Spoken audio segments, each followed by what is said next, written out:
চট্টগ্রাম নগরীর পতেঙ্গা এলাকায় ইফতারের আগ মুহূর্তে পারিবারিক কলহের জেরে মাথায় ইট দিয়ে আঘাত করে স্ত্রীকে হত্যার ঘটনা ঘটেছে। পরে ঘাতক স্বামী নিজেই থানায় গিয়ে হাজির হয়।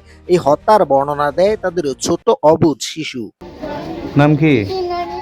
তোমার আম্মুকে কিভাবে মারছে? কিভাবে মারছে আম্মুকে বলো। ইট দিয়ে মারছে যে তুমি দেখছো? তোমার আম্মু কান্না করছে? তুমি খাতো নাই? আজ শনিবার সন্ধ্যায় পতেঙ্গার দক্ষিণ পাড়া এলাকায় এই ঘটনা ঘটে। পুলিশ এসে মরদেহ উদ্ধার করে ময়নাতদন্তের জন্য চমেকে পাঠায়। নিহতের নাম হালিমা আক্তার। তার বাড়ি লক্ষ্মীপুর জেলার রামগঞ্জ ইউনিয়নের সোনাপুর এলাকায় বলে জানা গেছে। তারা চট্টগ্রাম নগরীর 41 নম্বর ওয়ার্ডের পতেঙ্গা তালা এলাকার দক্ষিণ পাড়ায় বসবাস করতেন।